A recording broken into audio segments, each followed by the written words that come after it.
Since when do we allow dirty animals of your color to breed filth in our premium suites? Get your black face out of this building right now! The supervisor in the gray blazer executed a sudden, aggressive hand sweep with maximum force, violently ripping the vinyl purse from the 74-year-old black woman's grip with a rapid, hostile burst of motion.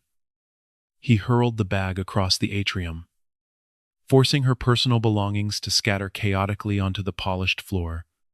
Before she could react, he lunged forward, his towering posture invading her personal space, his hands executing rapid, aggressive gestures that swept through the air, forcing her physical momentum backward. But my heart... Ottilie whispered, her silver hair shaking as a wave of cruel laughter exploded from the staff behind the desk. Nobody cares about your failing heart. Look at you, look like a cheap janitor who snuck in to steal scraps. You are a parasite. Go crawl outside and eat off the curb where you belong before I have security drag your bones in the street. The wealthy elites watched in complicit silence.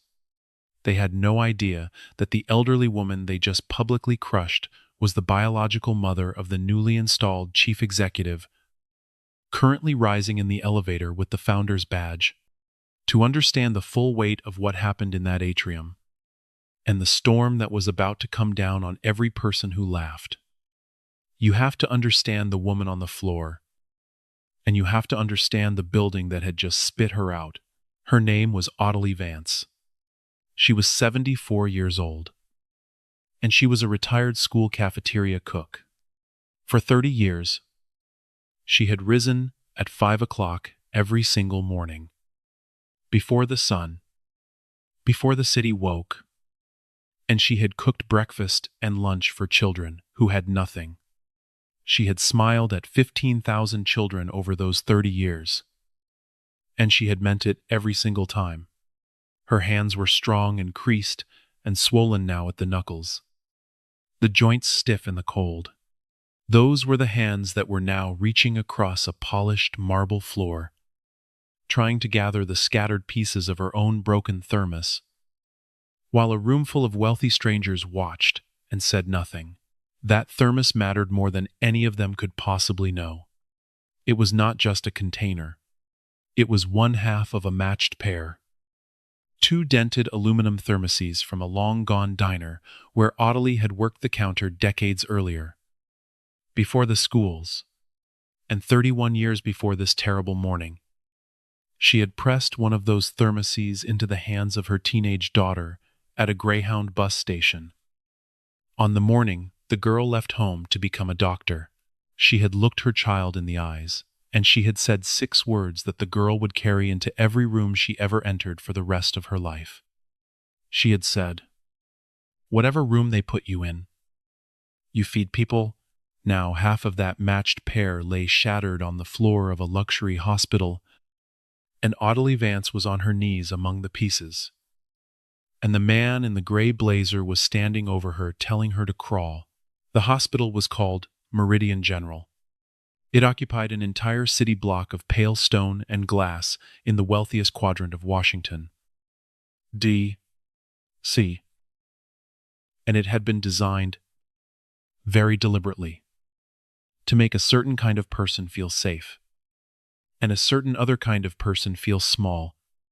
The donor atrium rose 4 stories under a glass skylight, planted with white orchids that were swapped out twice a week before they could so much as droop.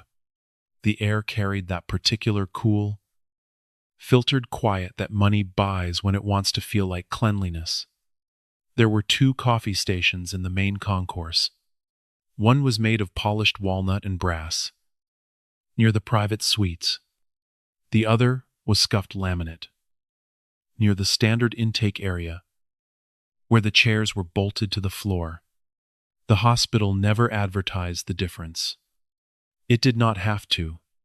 The people who belonged at the walnut station had always known, and the people who belonged at the laminate one had been taught. Ottilie had been taught a long time ago. She had dressed that morning in her clean navy cardigan and her good flat shoes. She had taken 2 buses to get to her cardiology appointment, transferring downtown in the cold, with her good coat buttoned to the throat, because her heart had been doing something at night that frightened her. A stutter and a flutter. A skipped beat that woke her at 3 in the morning with a hand pressed flat to her chest.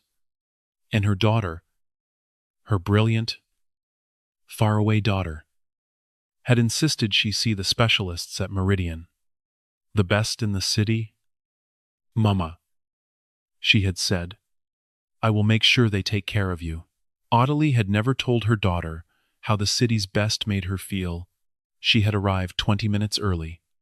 She had sat quietly in the corner of the grand atrium, taking up as little space as she could, because she had spent her whole life learning to make herself small enough that nobody would have an excuse to be cruel to her. And then, because her appointment was running late and her medication required her to eat on a schedule, she had opened her thermos and begun, very quietly, to eat the rice and stewed chicken she had cooked at 5 that morning. That was when the man in the gray blazer had appeared. That was when he had decided that an old black woman eating her own homemade lunch was an offense to the orchids. That was when the sweep of his arm sent her purse flying, and the slam of his hand shattered the thermos, and the entire monstrous performance of cruelty unfolded in front of 200 silent witnesses who decided, each of them, that it was not their problem. Not one of them knew who she was. Not one of them knew who her daughter was. And not one of them, least of all the man in the gray blazer, knew that they had just made the single most expensive mistake of their professional lives. Because the hospital they thought they were protecting from her did not belong to the people in that atrium. It belonged to her daughter, 9 floors above the shattered thermos. A woman stepped out of a black sedan and walked into the building for the first time in 2 years. Her name was Dr. Renata Vance, and she was 49 years old. And she had the stillness of a person who had learned that in a true emergency, the calmest hands in the room are the ones that save the life. She had learned that in residency, over patients whose hearts were stopping under her gloves, and she had never unlearned it. She wore a charcoal suit under a white coat, and clipped to that coat was a badge that the hospital's own credentialing office had printed that very morning with visible reluctance. Because the title on it did not fit their idea of who gives orders, the badge read, Renata Vance, M.D., Founder and Chief Executive, Meridian Health Alliance. She had built the alliance the way her mother had built lunch out of nothing, from scratch, with her hands, for people who had been told there was no room for them. It had started 19 years ago as a single storefront clinic in a poor neighborhood called Anacostia, 2 exam rooms, a waiting area with folding chairs, a donated ultrasound machine that broke down every other week, and a hand-painted sign over the door. Because Renata could not afford to have one made, she had treated people the rest of the city's medical system had quietly decided were not worth the trouble. The uninsured, the underinsured, the people whose addresses made receptionists' faces close like doors. She had delivered babies and set bones and caught cancers that a richer hospital would have caught too late. The clinic had become a community hospital. The community hospital had become a network, and somewhere in the building of it, the teenage girl from the bleach-smelling kitchen had become a person whose name banks recognized, whose calls senators returned, whose foundation moved money in amounts she was still not entirely comfortable saying out loud. 2 years ago, the board had begged her to do the thing she least wanted to do, to leave the floor, to stop operating, to become an executive. She had agreed only on the condition that she first go overseas to stand up a trauma and surgical training program in a place that needed it even more than her own city did. She had spent 22 months teaching young surgeons to save lives in a hospital with intermittent power and no air conditioning, and she had come home tempered, certain of one thing above all others, that the measure of a medical system is not how it treats the people it is proud to be seen with. It is how it treats the people it thinks no one is watching. Now she was back, and she was taking direct command of the flagship, Meridian General, the largest and richest hospital in the entire network, the one with the donor atrium and the orchids, the one she had visited only twice during construction and had never actually run. She had not announced this visit. She had told the board she wanted to see the hospital the way a patient sees it, before anyone had the chance to dress it up for her. Before the floors were extra mopped and the staff extra briefed and the whole performance of excellence rolled out for the founder's benefit. The chief operating officer, a man named Preston Halloway whom she had never met, had been informed only that the founder would be on site sometime this week, a phrase he had filed under low priority, because, in his experience, founders cut ribbons and left. Renata's first stop was supposed to be the 9th floor executive suite, but standing in the elevator, watching the floor numbers climb, she did something she would later be very glad she had done. She thought of her mother, because her mother was in this building. Today, Renata had made the cardiology appointment herself. Weeks ago, before she had known the exact timing of her own return would line up with it. 11 o'clock cardiology. She remembered. It was now well past noon. The appointment should have been long finished. She took out her phone to text her mother, and saw that the 2 messages she had sent that morning had gone unanswered. She pressed the button for the cardiology floor instead of the 9th. She would tell people, much later, that she had no premonition, that she had simply wanted to find her mother. But the truth was closer to instinct, the same instinct that had told her, across 19 years of practice, when a chart was lying and a patient was about to crash, something in the silence of her mother's unanswered phone had set off a low alarm beneath conscious thought. The elevator doors opened, and Dr. Renata Vance, the name on the building's own foundation documents, stepped out into the atrium in her white coat and her founder's badge, and the first thing she saw, across the polished marble, was a small crowd, and a man in a gray blazer standing over an elderly black woman who was on her knees on the floor, gathering scattered belongings. Surrounded by the pieces of a shattered aluminum thermos, the elderly woman in the navy cardigan was her mother. For one full second, Renata Vance did not move. She stood at the edge of the atrium, and the entire room seemed to slow down and grow very quiet and very far away. She saw the broken thermos on the floor. She saw the rice scattered across the marble. She saw her mother's vinyl purse upended 10 feet away, the contents thrown wide.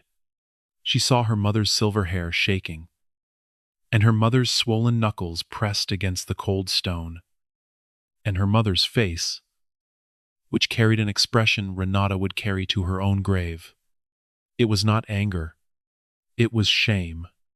The deep, quiet shame of a dignified woman who had been made small in front of strangers and did not want her child to ever see it. And then Renata saw the thermos again, and she understood, all at once, in a single vertiginous rush, exactly what she was looking at. That was not just any container shattered on that floor. That was one half of a matched pair.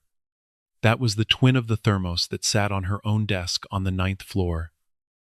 The one she had looked at before, signing every consequential thing she had ever signed in her life. Her mother had carried its twin to a hospital, to eat a homemade meal, because her medication required it. And a man in a blazer had shattered it on the marble and told her to crawl outside and eat off the curb.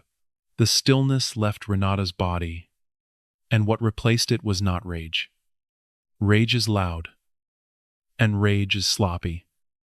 And Renata Vance had not built a hospital network out of nothing by being loud or sloppy. What replaced the stillness was something far colder and far more dangerous. It was focus. The exact focus of a surgeon who has just located the thing that is killing the patient and knows precisely where to cut. She crossed the atrium. She did not run. She walked, with the unhurried authority of a person who has never once in her professional life had to ask permission to enter a room. And the crowd, sensing something, began to part for her without quite knowing why.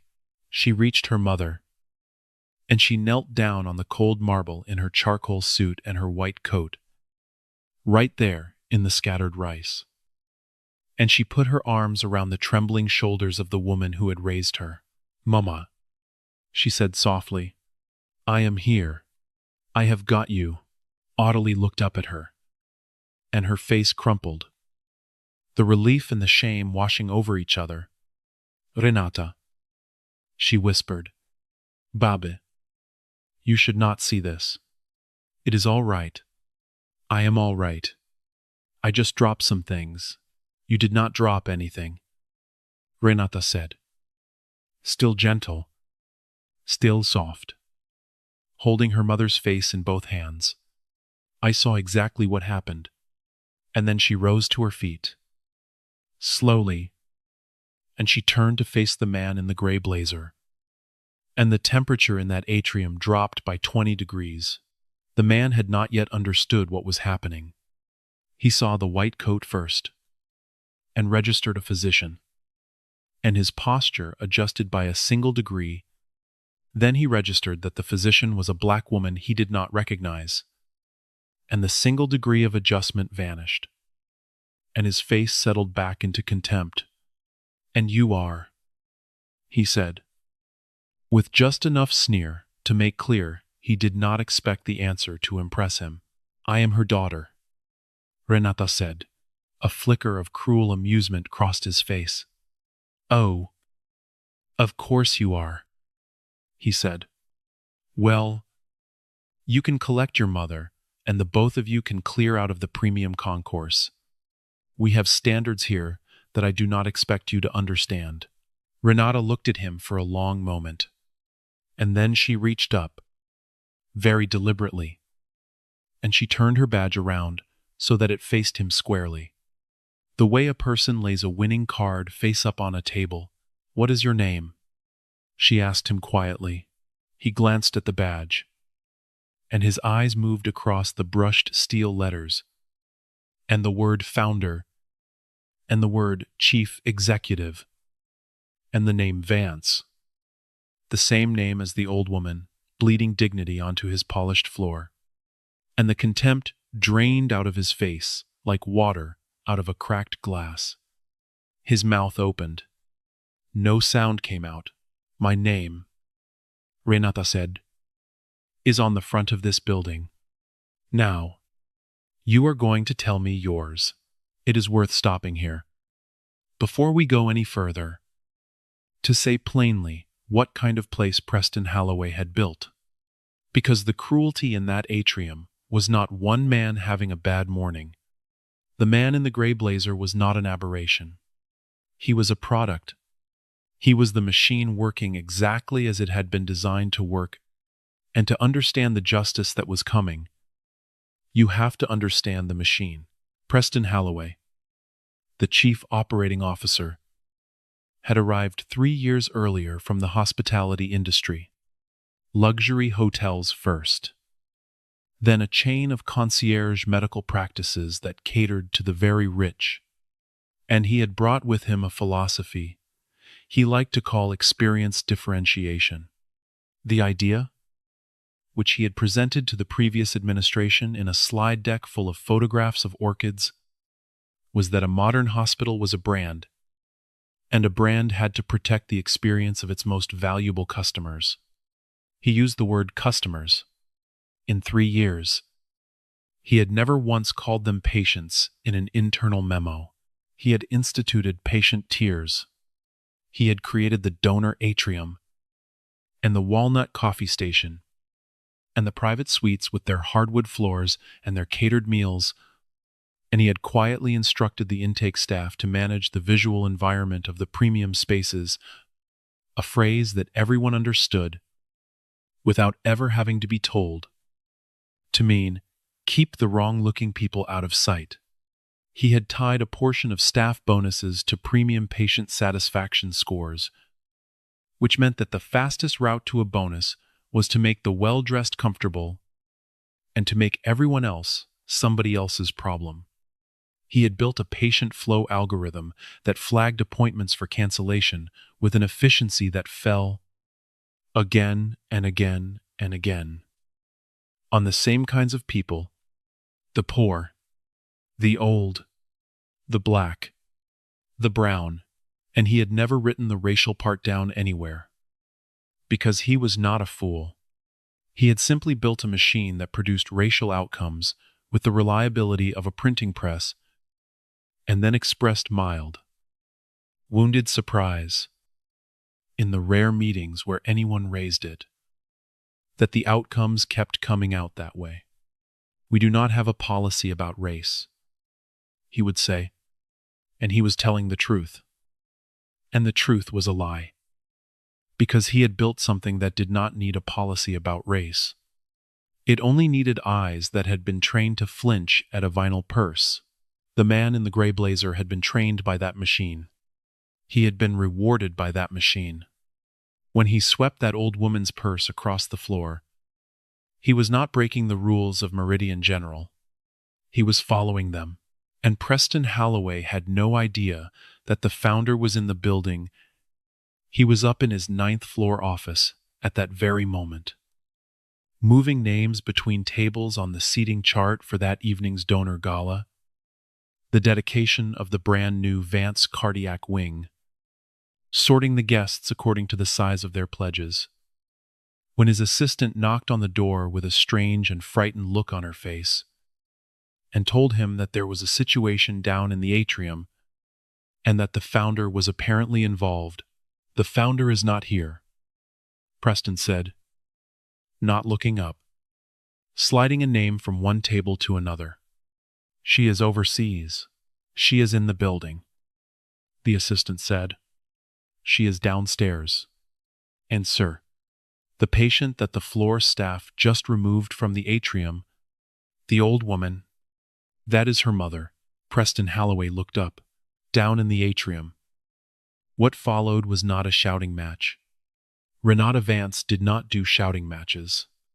She had learned, in operating rooms and boardrooms and the long war of building something real in a country that had not wanted her to, that the loudest person in the room is almost never the most powerful one.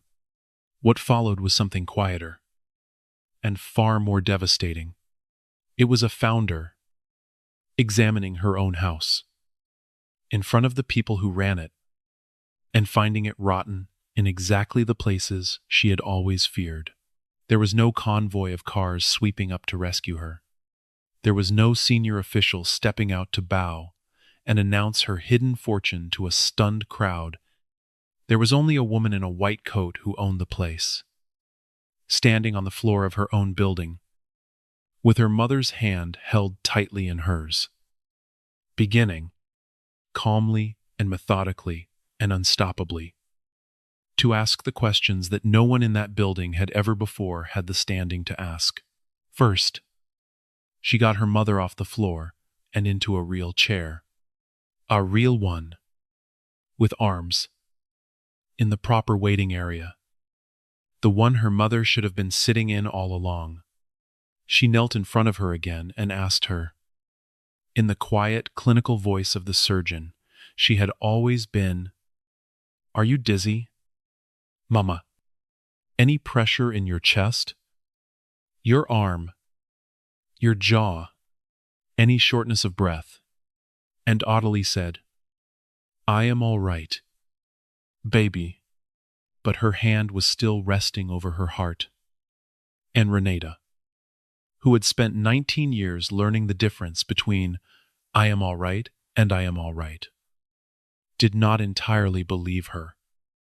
and felt the cold fear open a little wider in her chest. She flagged down a nurse and ordered a cardiac monitor and a full workup. Immediately, before anything else in the world, for the patient in the Navy Cardigan, only then did she turn back to the machine.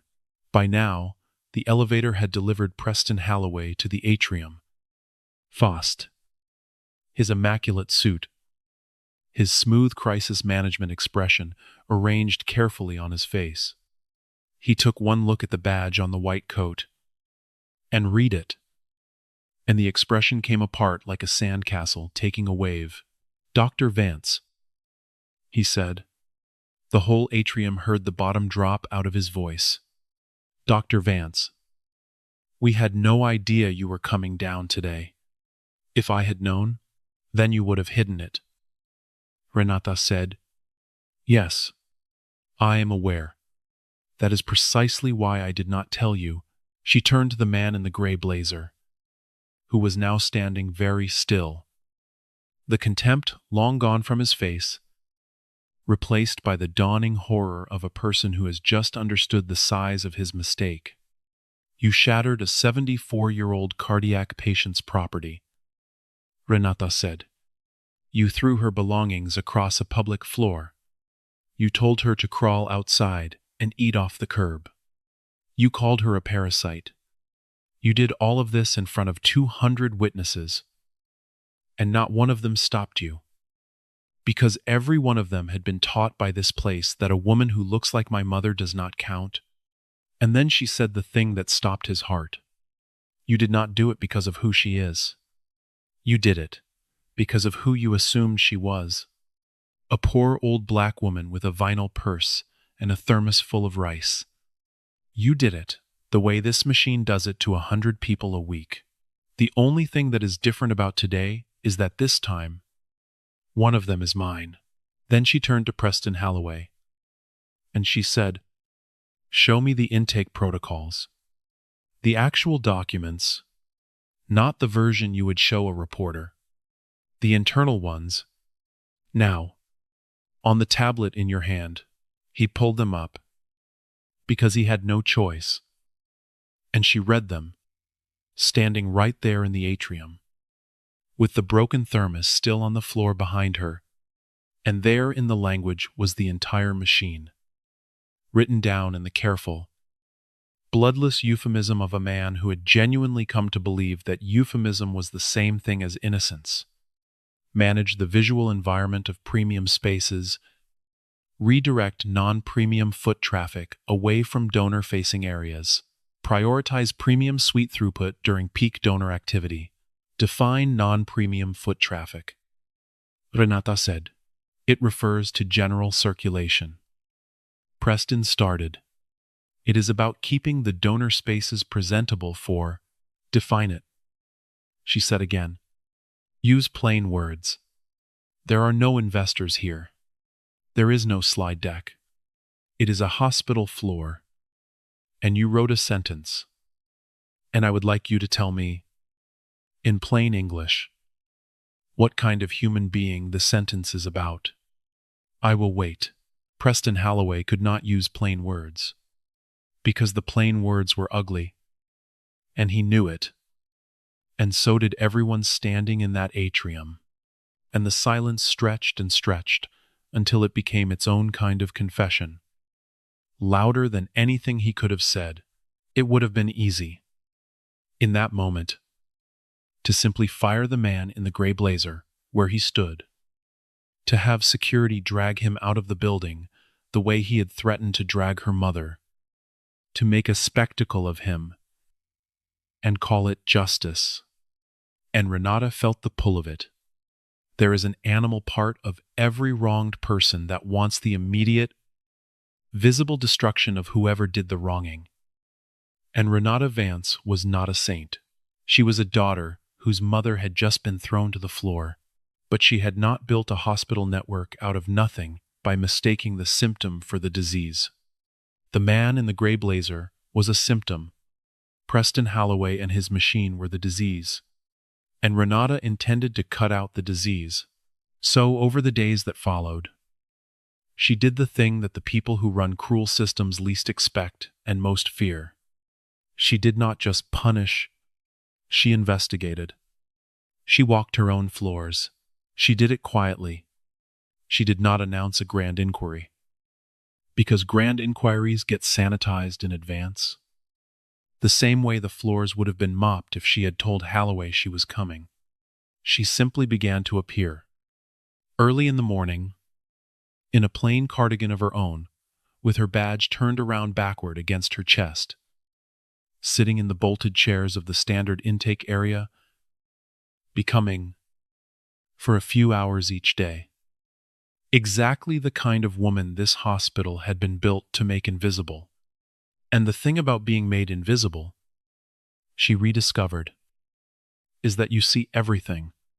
No one performs for a person they have already decided does not count.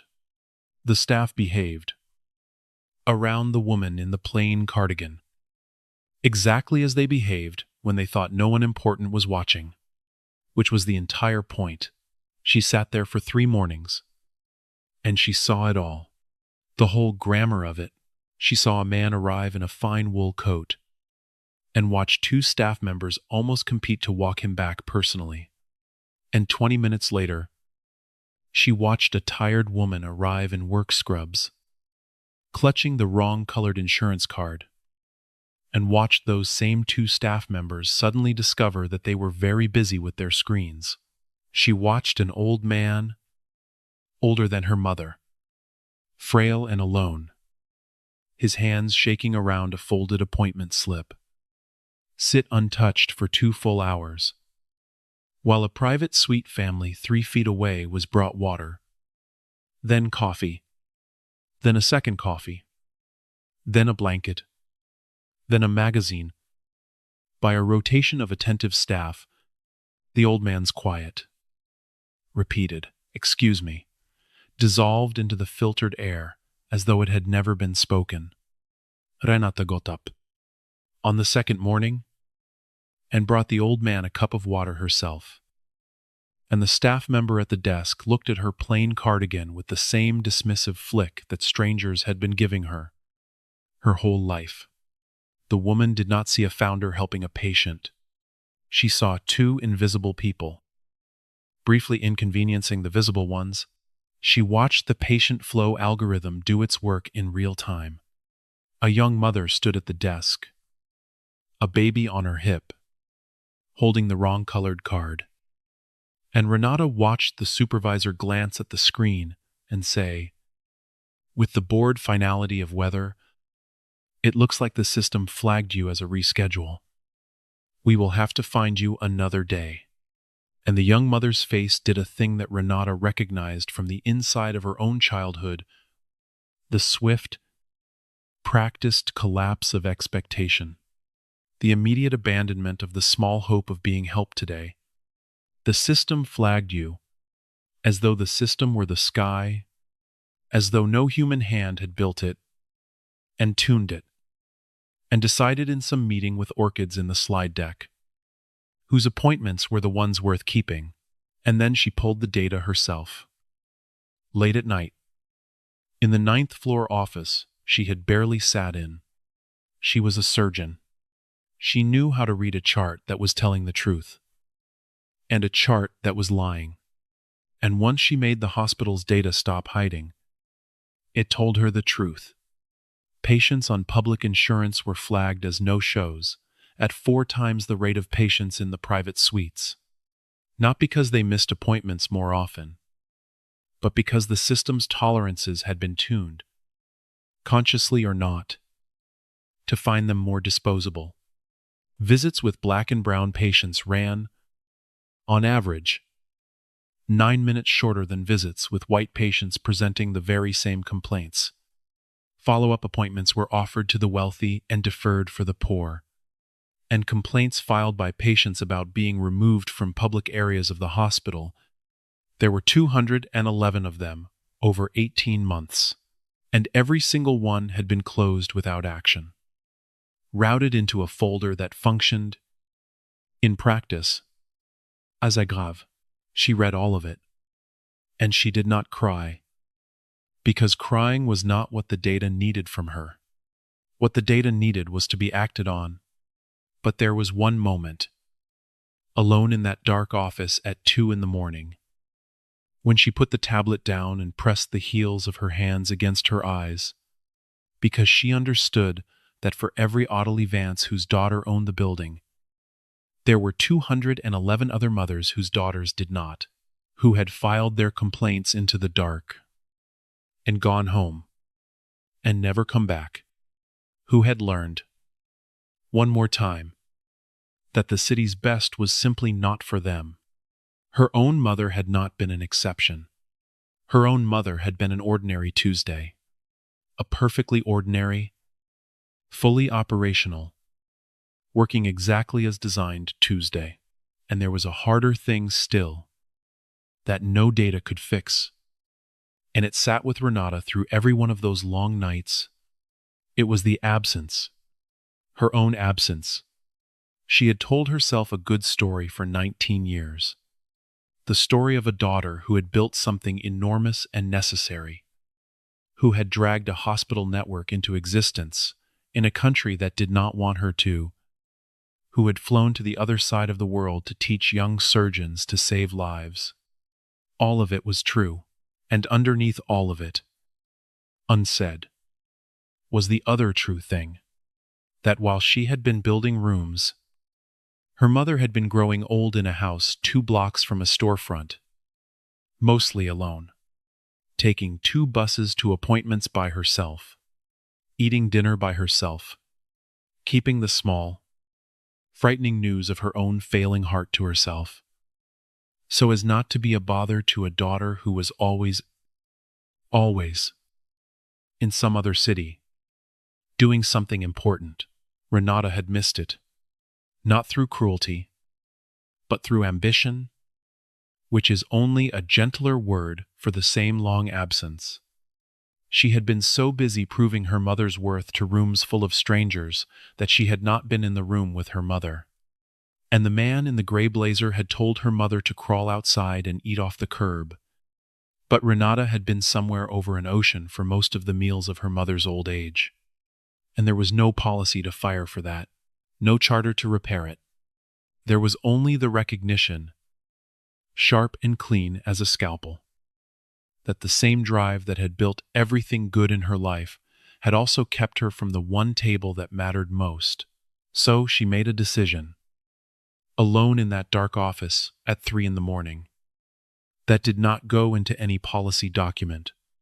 She decided she would come home, not all the way, because the work was real and the work would continue. But she would stop letting the next good thing always be somewhere else. She would be in the room. She would pull out the chair herself. From now on, for as many of her mother's remaining mornings as she was given, because she had finally understood the part of the lesson she had been too busy succeeding to hear, that whatever room they put you in, you feed people, was never only about strangers. It was about the people who had fed you first. She fixed the room, and she came home to it.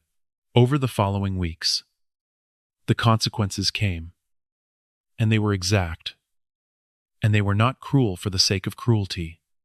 Renata Vance had spent 19 years learning the difference between justice and revenge, and she insisted, against the pull of her own hurt. On the first, the man in the gray blazer was terminated immediately, and his conduct was referred to the authorities because what he had done to her mother was not only cruel, it crossed lines that the law itself draws around assault and the violation of a person's civil rights.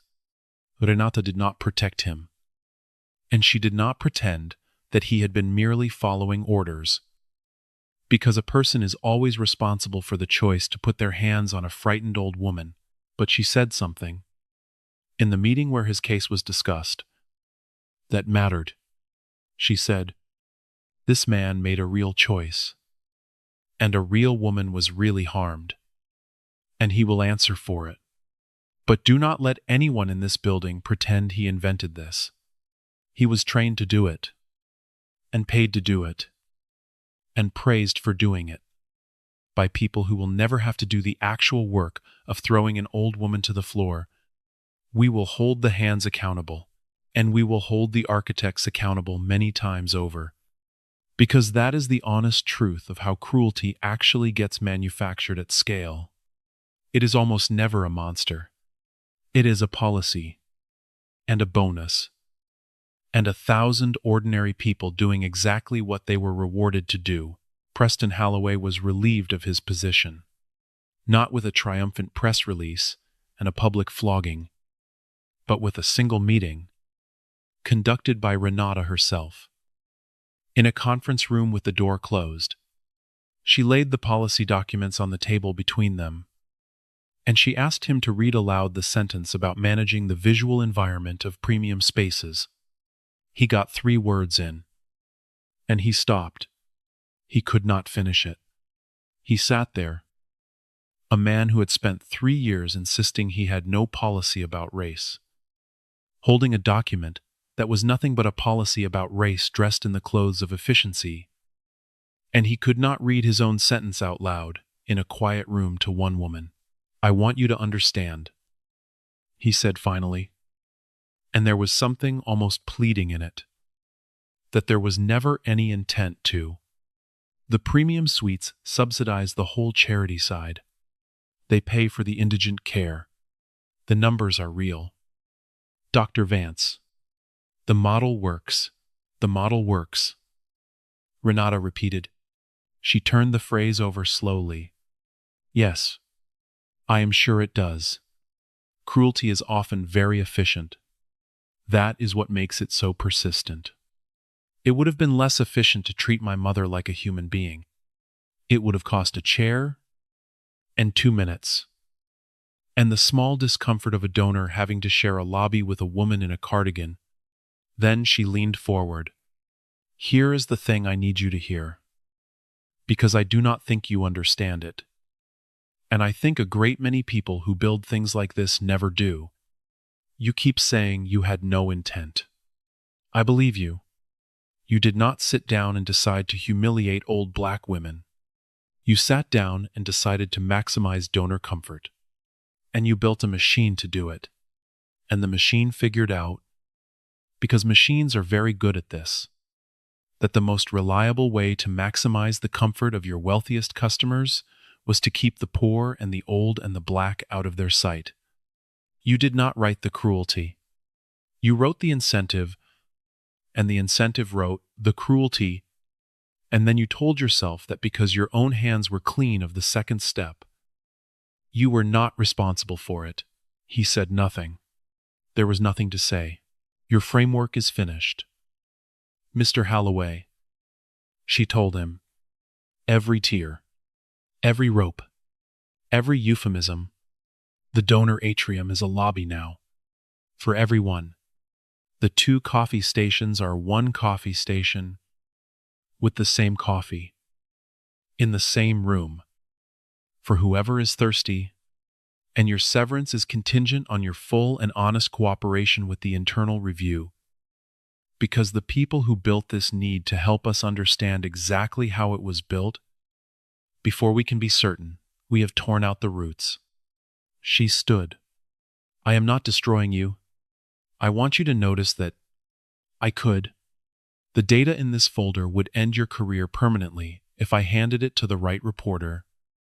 And there is a version of me, the version whose mother sat on the floor of my atrium this morning, among the pieces of a thermos I have loved my whole life, that wants to. But that version does not run this hospital. The other one does. So you will cooperate.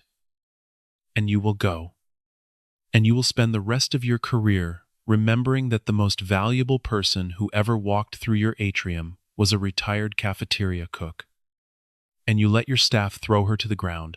The cardiologist who had let her mother's urgent referral lapse, a man named Kepler, was referred to the medical staff committee, not, in the end, primarily for the missed appointment, though that began it, but for the pattern the data exposed once people went looking with open eyes, the systematically shorter visits, The deferred follow-ups, the cheaper workups quietly assigned to his poorest patients, his privileges were suspended pending the review.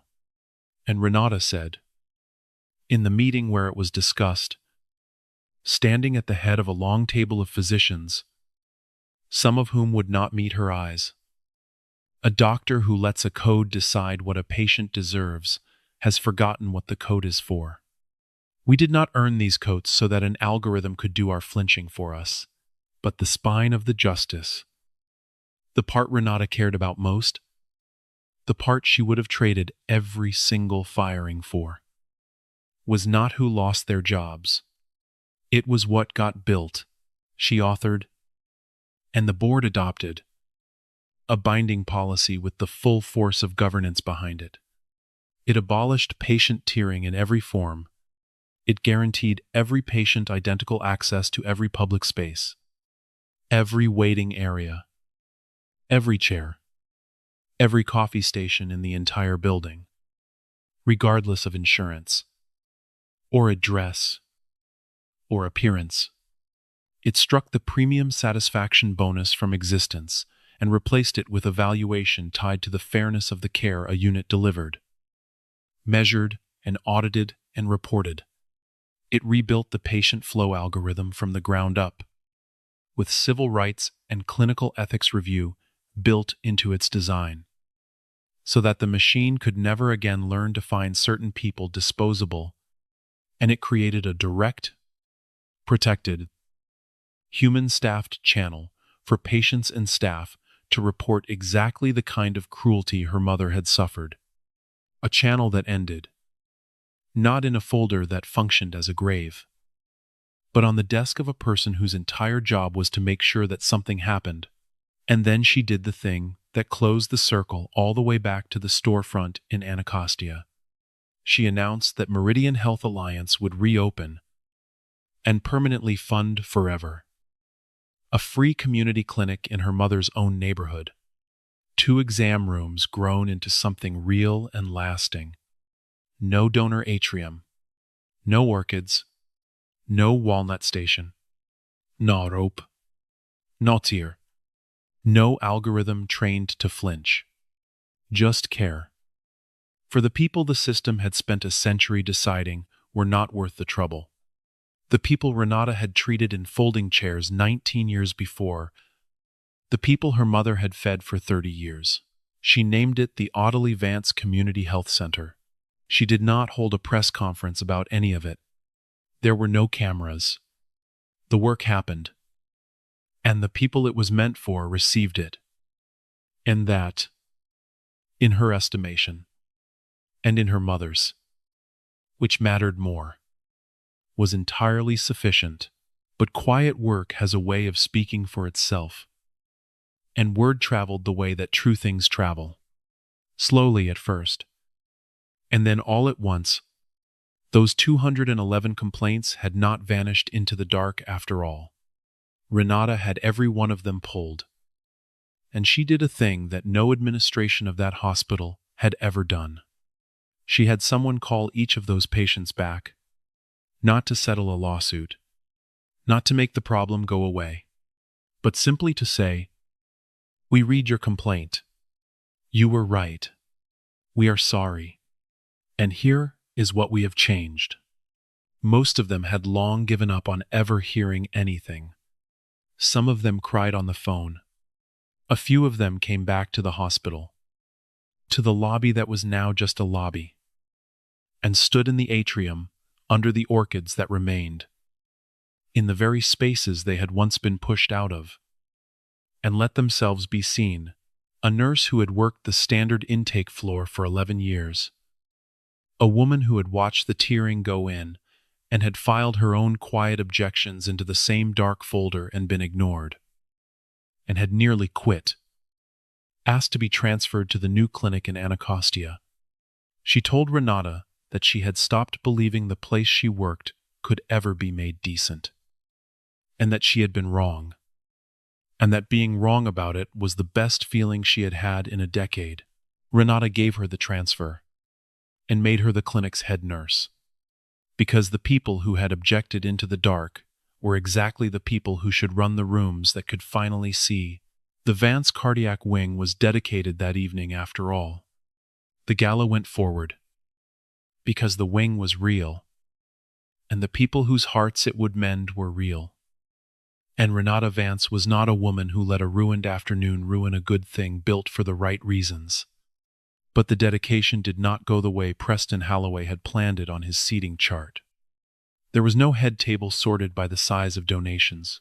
There was no velvet rope keeping the wrong-looking people away from the orchids.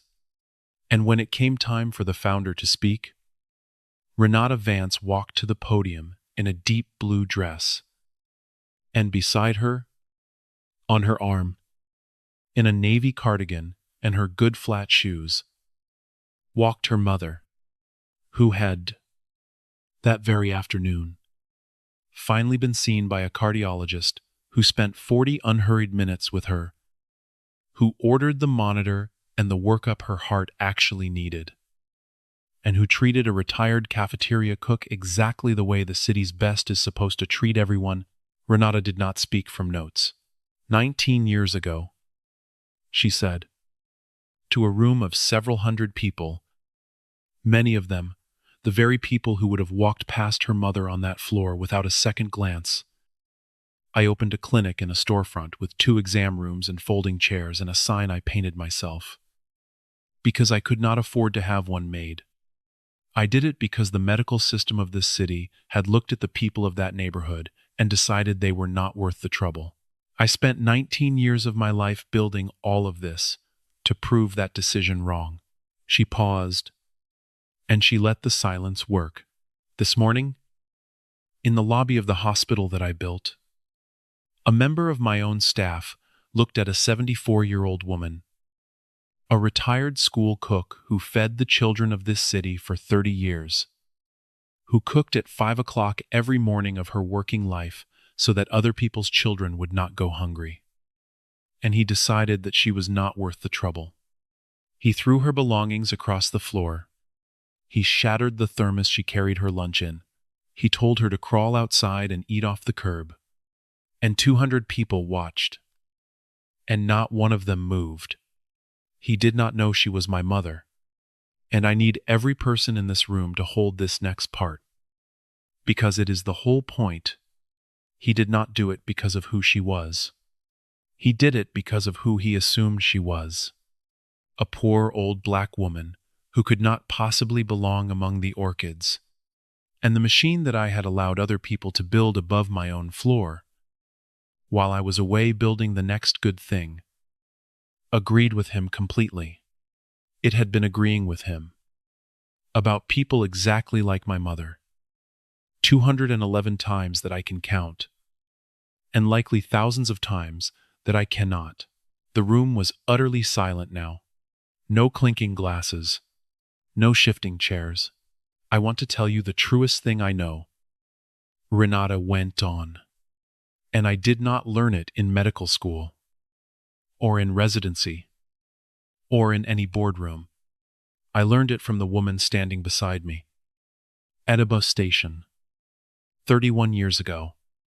On the morning I left to become a doctor, she handed me a dented aluminum thermos. Its twin was shattered on the floor of this building this morning, and she said 6 words that I have carried into every room I have ever entered since.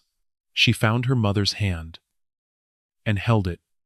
She said, "Whatever room they put you in, you feed people, not the people who can pay, not the people who arrive looking like they belong. Not the people whose insurance card has the right logo printed in the right corner. People. Plain and simple. Every one of them. No exceptions. No tier." My mother's worth was exactly the same this morning. On the floor of that atrium, among the scattered rice and the broken glass, as it is right now, standing next to me at this podium in front of all of you. It did not change by 1 single degree. The only thing that ever changes, the only thing, is whether the room is willing to see it. She looked at her mother, and her mother looked back at her. And 74 years, and 49 years, and one shattered thermos, and a kitchen that had smelled of bleach and onions, passed silently between them. The whole long road of it, the buses, and the flashlight under the blanket, and the scholarship letter, and the airplanes, and the orchids, and the bolted chairs. We are going to build rooms that can see it. Dr. Renata Vance said, "We started this afternoon, and we will not stop. And I would ask every person in this room who has the power to build a room, a company, a school, a clinic, a family, to go home tonight and ask yourself the only question that has ever actually mattered. Who does your room make small? And what are you going to do about it tomorrow morning?" She stepped back from the podium, and for a long moment, the room was silent. And then it was the opposite of silent. And somewhere in that standing, roaring crowd, a man who had built a great deal of his life around the size of other people's pledges was looking down at his own 2 hands. 3 months later, on a clear, cold morning, Dr. Renata Vance drove herself, with no convoy and no entourage, just a woman in a car with the radio playing low, to a storefront in Anacostia, 2 blocks from the house where she had grown up, where a new sign had just been hung over the door. The sign read, Audley Vance Community Health Center. Inside, there were exam rooms, freshly painted, and a waiting area, and the chairs were not bolted to the floor. Renata had checked, personally, that they were not bolted to the floor, and there was one coffee station, and it was for everyone who walked in, and the coffee was good. Her mother was already there. Audley had insisted on coming for the first day, and she had insisted on coming early, and she had insisted on bringing something, because she did not believe a person should ever arrive anywhere empty-handed. So she was in the small kitchen at the back of the clinic, a real kitchen, which Renata had put into the plans on purpose, and without explaining why to the architects.